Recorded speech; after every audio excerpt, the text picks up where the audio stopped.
Certainly. First, I'd like to thank all the citizens that came to support this ordinance. I think it's long past time that we decriminalize marijuana in Dane County. And also want to thank the county executive and Supervisor Stubbs for initiating Ordinance Amendment 65. As you know, Ordinance Amendment 65 reduces the fine for small amounts of marijuana to $10. And the substitute that I'm proposing goes one step further and reduces the fine to $1 and also applies that to second offenses, subsequent offenses, and potentially larger amounts of marijuana.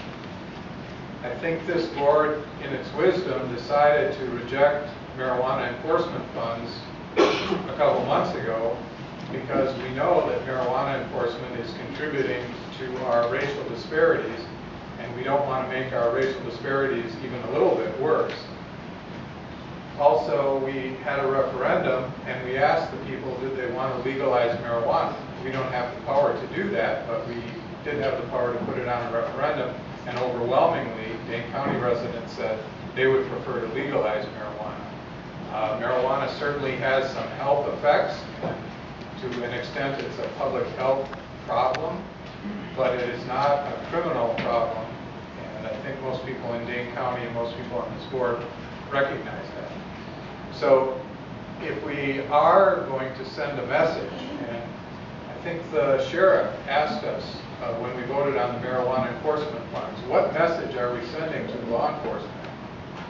I think the message that we should send them is that it is not a priority of this board to enforce marijuana prohibition, and that we will reduce the fine to the greatest extent we can to send the signal to other elected officials and law enforcement that this is not a priority. Just to be very specific about this ordinance, it is authorized by a specific state law.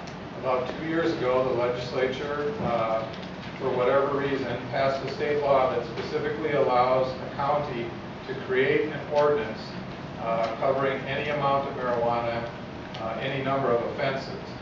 There is, and I know the wording's a little confusing in the text because it's pretty much the language that was taken out of the statute.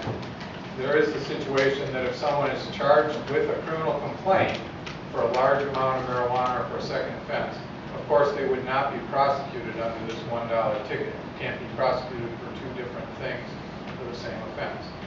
But if the district attorney, in doing his job, chooses not to prosecute, if the sheriff and the sheriff's deputies, in their discretion, decide to issue a ticket instead of charging someone with a crime, this ordinance allows that maximum flexibility to de-emphasize marijuana prohibition to the greatest extent we can. I don't want to speak for the sheriff, but I assume a question that might arise is how would this be implemented? And regarding the $10 ticket, I believe the sheriff said at the PP&J committee that he assumes that sheriff's deputies, if the county board chooses to adopt an ordinance, and he was talking about the $10 fine, that sheriff's deputies would enforce that anywhere in the county, except if they are under a contract policing contract with a specific municipality that has a different ordinance. So finally, the advantage of this version, the $1 fine, is that it does specifically address the situation where a city or a town or a village does not have a marijuana ordinance. This could be applied in that city, town, or village, not only in the unincorporated area of Dane County. So I hope to get your support. My primary motivation is that this reduces, in some part, our problems with racial disparities, and that to the extent that marijuana is a health issue, it is more a public health issue than a criminal issue. So I hope for your support for